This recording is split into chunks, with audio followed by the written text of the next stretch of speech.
Hello, guys, and welcome back to the channel. This is Fraser1515 Gaming, and we are on episode 6 of our Los Angeles Kings franchise mode series. We're posting after a little bit of a break, and I just kind of got busy with hockey and some other work stuff, and signing back up for school. But we are here nonetheless. So to do a little bit of a recap as to where we are 24, and 3, and we were at the All-Star break, I believe.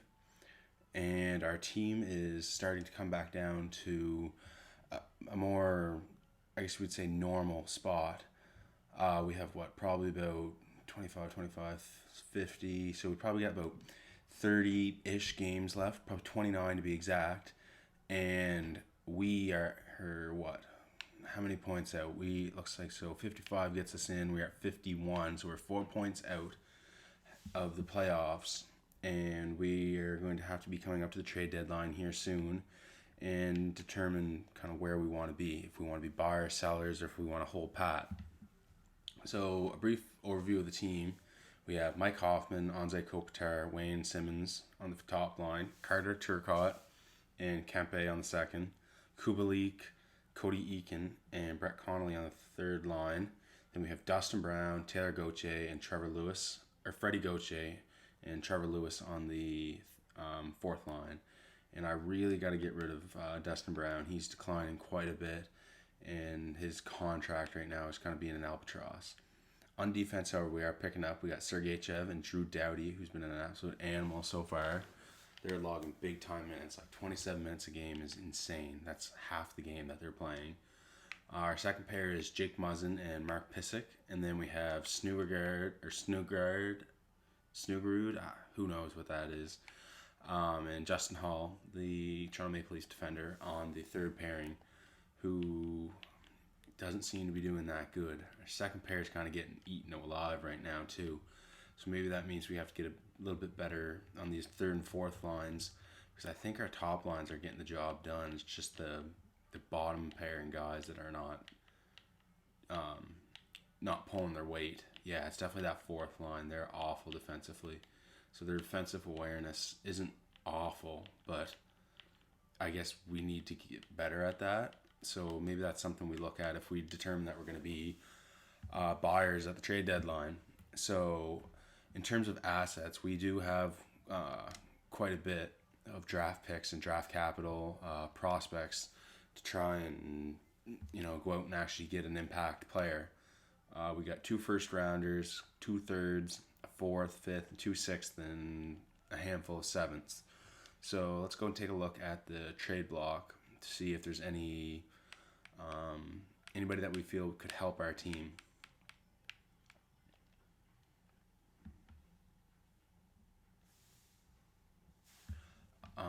I don't think anybody from Anaheim. Nobody there. Nick Bonino. We just did trade him away, but he looks to be around an even player. Could be a fourth liner for us, but that trade value, I don't really want to give up anything more than a 6th round pick, so we might be kind of in trouble that way. Anybody else here kind of draw our attention? It'd be nice to go get Jonathan Toews, but I don't think we're in a position to do that right now. I don't really want to be a buyer at the trade deadline regardless, but I think it would be irresponsible to not go and at least do some due diligence and see what's out there. James Neal, the real deal. There's FS, this guy who we had on our team before. He's definitely doing a lot better this year in the OHL, but that is to be expected if he's an overager. Although his overall hasn't gone up very much, so I think we did good to get rid of him when we did. Spurgeon, Andy Green, Foligno. He's having actually a pretty good season in the NHL right now, so he'd be kind of interesting. I like the big-bodied players too, so I don't know. He might be an option to go out and grab. Alzner, definitely not taking on that contract. Adam Pelech, who But actually, it looks like he's probably underrated right now based upon what he's been doing this year. I think he's definitely at least a medium top four, probably worthy of an 80 overall rating. Kovalchuk, Logan Shaw, Brian Boyle. Yeah, there's just nothing really here that's drawn my eye. Or for the price that it's going to take, drawing my eye for it. None of those guys. Zach Cassian can bring a little toughness to the lineup. But I don't think that's to go out and probably have to spend a third or fourth round pick for Cassian. It's just absolutely insane and will not be happening on my watch. Bear Boulay, who's this guy? Just probably another one of the mini draft picks that Tampa's acquired. That was a good pick for the Leafs. 58 overall, low top 6 in the 6th round. I feel like we scouted this guy too. Oh, and he's even... Oh, wow. He may be somebody we look to get a hold of at some point in time. Looks like they might have something there. Same with this guy. I think he'll definitely make the NHL based on where he's at right now and his age. We got these guys, nothing there. Paul Stastny, no. Nothing there, nothing there. So I think what we're going to do is just hold pat, which is kind of what I expected us to do. So yeah, I think let's now just go and maybe take a quick peek at who we have eligible to be drafted this year. So the top pick's probably going to be Atu Räty, the Finnish superstar. We have a couple gems here that we have scouted. So this is a goaltender. Looks, fairly solid. Could be used as trade bait. Then everybody knows about Brant Clark, the medium elite defenseman from Barrie. And we have this other computer generated player, Mikhail Chistov, who I think we're definitely going to try and grab a hold of. A little bit of an older prospect, but he could develop. He's got 5-year ETA, so we'll kind of see how that rolls. But in terms of other players that we want to go and grab a hold of, Wallstead, I'd say we're probably good on him, just based upon drafting Yaroslav Askarov last year. But there's a couple other, interesting players here that we might want to continue to scout and in the later rounds maybe grab a hold of. So there's some solid defensemen here. Let's see, maybe we can grab a hold of a couple of these guys before they, when our draft spot comes around. Who else do we got here? Anybody that needs to be scouted? So right wingers. It'd be nice if this guy was a medium elite. He looks like he could be half decent. 3-year ETA. That's definitely nice to see. Chase Stillman. I'd say he's probably a medium top 6 based upon where he's supposed to go.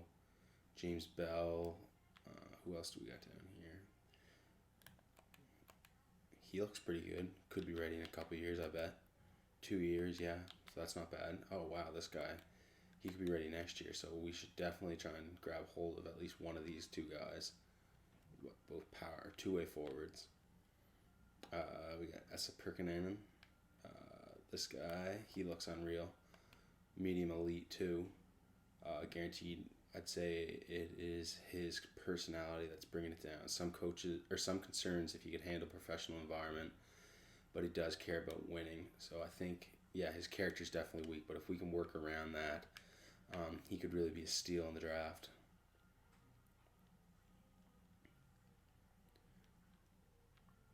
Here's an interesting looking player. 6 feet, low top 6. Could be another one of those guys like we just saw Toronto drafted, but we could get him in the 7th. Anybody else here?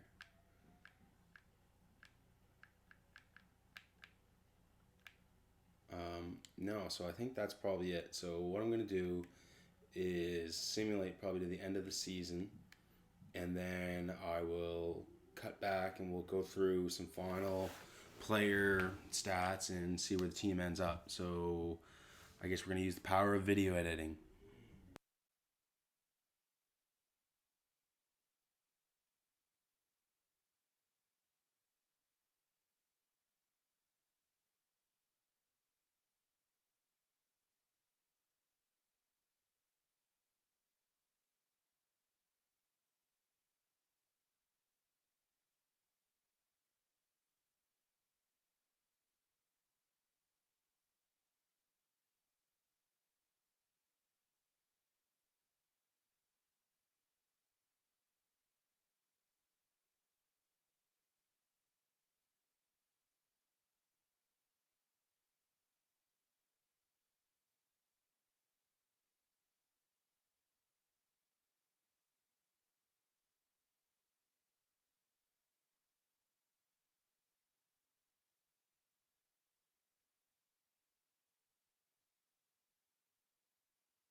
Hey guys, so we cut back here and we are getting pretty close to the trade deadline, and our team's just continuing to fall out of contention for the playoffs. And Pittsburgh just offered me this trade of Wayne Simmons and a fourth rounder for a second and a third, and I'm pretty sure that I'm going to take it.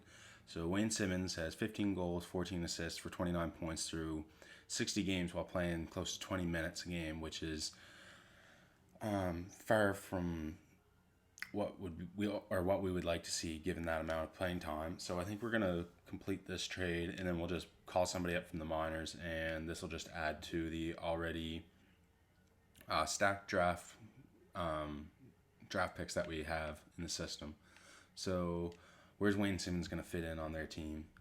He's going to likely be, I'll go to forwards and sort by this. So he could end up fitting in on that first line with Crosby. So that would be quite impressive if he could do that. If not, he probably falls in on the second line somewhere. So let's make this trade and then go check out their lines. So let's go to our roster moves, and I think we're gonna call up I think his name's Mike. Or do we call up Nick Baptiste? Give him an opportunity.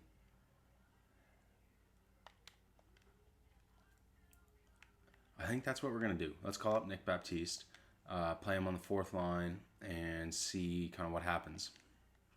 So, confirm. There we go. All right, so we'll go to our lines.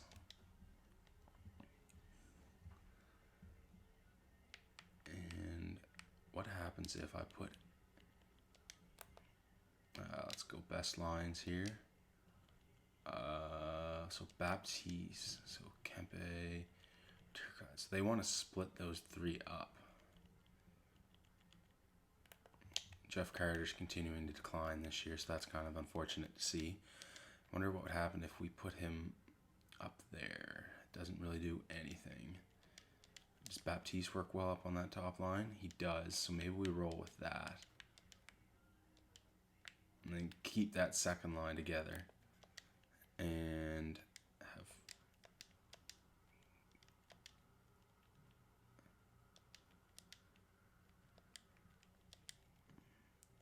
And just continue to roll with this as our... he's over there, and Brown over here. Yeah, because Freddie's got good face-offs. And defensively, nothing changes. And our special teams, that's going to remain the same as well. Or we're just going to keep it like that. Actually, I think I'm going to, instead of having him there, I'm going to give Kubalik an opportunity to see if he can maybe get some more goals and grow a little bit in the off season. In our minors, we're just going to do best lines, see what happens. So we want, I think the only thing we probably want to change is Fagemo goes up. And let's let him play on the third line here. So Fagemo here. Do we get no right-hand shot on that line? So let's keep Wagner down there, put Vajemo up, and then keep that first line intact. Here we are good, I think, with that. Let's check to see who we have scratched. Yeah, so those are the guys that we want to have scratched. Viatella.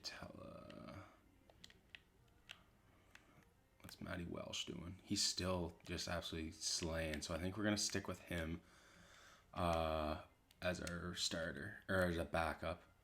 Cal Peterson's playing Under This World. So we have Walter Flower, Viatella, Kelton Hatchard, and I guess you could say the newest prospect for the St. FX X-Men, Patty Kite. They just announced the other day that he'll be going to St. FX in September, so big congratulations to him. He'll be joining quite the alumni class. I believe almost all of his family's gone there, so it's kind of cool for him to get to experience that.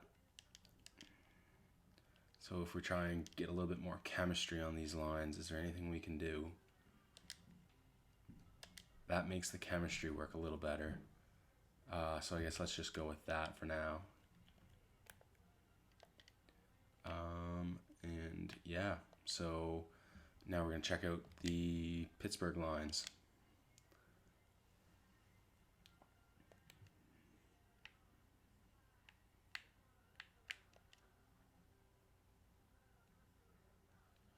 We'll go all the way up to Pittsburgh. And he actually fits in on the second line, so he ends up playing with Malkin and Dominic Simon. He hasn't played a game yet, he does. Oh wow, goal and assist and 2 points in his first game, so that's not bad for Wayne Simmonds. He's getting power play time there. How's John Marino doing? I've edited him. I completely forgot about that. Made him a low elite, so he looks like he could be. I've been really liking watching Pittsburgh playing him. I feel like he's going to be really good in the future.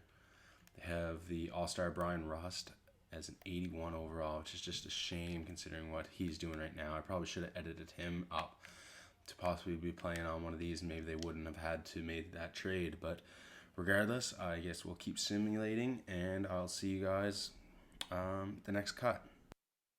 Hey guys, so we're back here at the end of Season 2, and we were just coming off an overtime win against Wayne Simmonds, our familiar friend, and the rest of his Penguin teammates, and a 3-2 overtime win to end up our season. And to no surprise, we did not make playoffs, and we were second last in our division to the Los Angeles Kings. So we finished with 77 points, and they finished with 73. In terms of the league, we are probably in the bottom 5, I think. So hopefully we'll be able to maybe win the draft lottery and get a pretty good pick. So New Jersey finished up with the worst team. Then it was Edmonton, Detroit, Ottawa, and then us. So we will at worst have a top 8 pick, which could yield us, let's see, who's the projected to go at least 8th in the draft. So depending on where we end up getting in the draft lottery, it could be Atu Ratty, Walker McDonough, Vitaly Kolosov, Esa Perkinanen, Mika Suminen. I've got no idea. The generations are not doing that well for me. We got Trevor Wong, Mason McTavish, who I'm pretty interested in, Jacob Melanson, and the other guy would be Peter Reynolds, who I'm also quite interested in getting hold of. So I guess we'll have to simulate up to the draft lottery to figure out when we get that. But in terms of how our prospects did, because that's kind of what we're mainly concerned about at this point in the rebuild, Kempe got some boost based on his statistics. We can see him there. He's really kind of becoming an all-around player. Looks like he might actually be a part of the team going forward. Alex Turcotte definitely had some really good growth. He grew 16 points. Yeah, so that's what we'd like to see. Hopefully he'll be able to really slide into that number 2 center role next year. We don't really have any other prospects up here that we can kind of consider for any kind of growth. Sorokin had a all right first season, nothing too incredible, but we can probably improve on that next season. In the system, Peric definitely, I think, probably played himself into a role depending on what Vietella's contract looks like. What did he go in the minor leagues? He went 32 and 18 with a 2.8 goals against and 913 save percentage, so that's pretty solid. Ashcroft didn't really do too much development over there, but goalies just develop really weird. I find the only way we can really get them to develop is if they're over in North America. So we'll be signing him in the offseason and bringing him over and playing him. And at least the AHL, I'd say we'll probably be letting Cal Peterson go, even though he had a really great year. He had, 9.24 save percentage and 1.98 goals against. So maybe we should have brought him up for a cup of coffee in the NHL just to see what he could have done. In terms of defense, we had Marcus Phillips had a good year in terms of growth, so that's kind of what we like to see. Maybe have a good off season and jump up to that 70. I think 77 would be pushing it, but he might be able to be a top pairing defenseman on the AHL team next year. Followed that up by by NHL in 2 years' time. Schneider and Rykhoff both had good years. Rykhoff could be looking at the NHL next year. Jamie Stone had a good season. He grew quite a bit. As point of game player in I think we determined that's going to be the NCAA ranks. Cale Clegg got some good development. Jordan Spence, what did he do? I was kind of hoping for a little bit more development out of him. I was hoping, he definitely took a step back this year. And I don't really know where it was. Maybe his assists went down. Maybe he wasn't playing on such a good Moncton team. Justin Bergeron, he had a much better season, but, I think he's still probably a year or two away. Stetkov didn't do a whole lot, and the rest of the team really didn't do anything.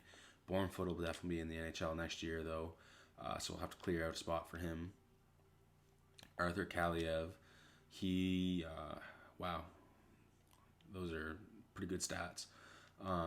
He lit up the OHL, so hopefully he'll take a good boost next year, and then maybe what's his shooting stats looking like? Yeah, his shots, next level, but his defensive awareness still needs to go up before we can really play him in the NHL. I would imagine Alex Holtz is probably going to be in the NHL next year. Jan Misak had some good growth. Pretty sure he just he moved over to play North America for the rest of the season in real life, somewhere in the OHL. I can't quite remember who it is. I want to say it's Sault Ste. Marie, but I'm not quite certain. Grundstrom is probably getting ready to move to the NHL, 76 overall. I think he'll be making the team next year, maybe in the Trevor Lewis role, where he plays on the fourth line and just kind of, grinds his way out. Probably between him and Austin Wagner, they're both kind of similar players, but we do have Grundstrom locked up to an 8-year deal. Quentin Byfield is growing just how I wanted him to. He's now 77 overall. He had to put up at least a point a game pace. Yeah, point a game pace in the OHL last year. He'll be in the NHL next year for sure. Likely as our maybe number 3 center. We also got Gabe Velarde. He had some good growth along with all these guys. How did Aiden Dudas do? Another good season, but not as good as the previous one. There's Captain Canada, Keel Thomas, so he'll definitely be getting a look as well. See what he can do for us at the NHL level. His defensive awareness is a little low, but we can work with that. And Parazogan didn't really grow all that much either. Neither did Jared Anderson-Dolan or Highlander. But maybe they might be able to grow a little bit in the off season and get closer to that 80 threshold that we're kind of looking for, in order to be a key contributor for the team. So what we'll do now is just sim up to probably about here, and I'm going to cut right now and be back because I'm going to have to scout some more of our possible draft picks. Hey guys, so we are at the end of May, and I figured we'd cut back now because the the draft lottery results are going to be released here pretty soon. But the Toronto Maple Leafs, my favorite team in the whole entire world, just won the Stanley Cup. So big shout out to Austin Matthews, Mitch Marner, and the boys for that. But I also just realized that we also have a second first round pick that could have possibly been a lottery pick from the Florida. So we did not win the lottery. We dropped down 2 spots in each of our picks. So we'll be selecting 7 and 8. So that's kind of a bummer. But Buffalo won big on the lottery, as did Minnesota. They both moved up 8 spots and 5 spots respectively, bumping everybody else down. So if we are picking 7 and 8, that puts us right around this area. So we could possibly be getting Mason McTavish. Peter Reynolds would be nice. I think I would really like him. He's a creative player that I just made up. So wow, 50 goals, 72 games. Yeah, that would be unbelievable if we were able to get a hold of him. We could also be going to get Jacob Melanson, Trevor Wong, Jack Lambert. Luke Hughes is there, so that's definitely an option for us. He looks like he could be using a couple more seasons of development in the NCAA. I'd imagine he probably heads to Michigan just like Quinn did. We also have Colton Dock, Kirby Dock's little brother. He could be an option for us if we want to maybe trade down a little bit. Or we could even go off the board with Henrik Telquist, make him a top 10 pick, medium elite. We also have this defenseman there, so there's lots of different options that we can go with. But yeah, so I think what we are going to have to do, though, is trade for a second round pick, because there is, let me see here, I'm just going to sort by this and try and figure out who we are going to be wanting to pick up. Where was this person? Let's see. So this guy was pretty good, but he was ranked where? 35. So we don't have our second round pick because we gave it up to get Sergeyev, which I still would do 10 times out of 10. However, there was another player here that I thought looked really, really good that was ranked just outside the top, or in the second round, I suppose. Maybe it was one of these 2 guys. But yeah, so I think what we're going to try and do is maybe trade one of our players to get a second round pick and see where that leaves us. But I think what I'm going to do now is cut the video here and then start recording a second video of the draft and get these up on YouTube. So until next video, peace.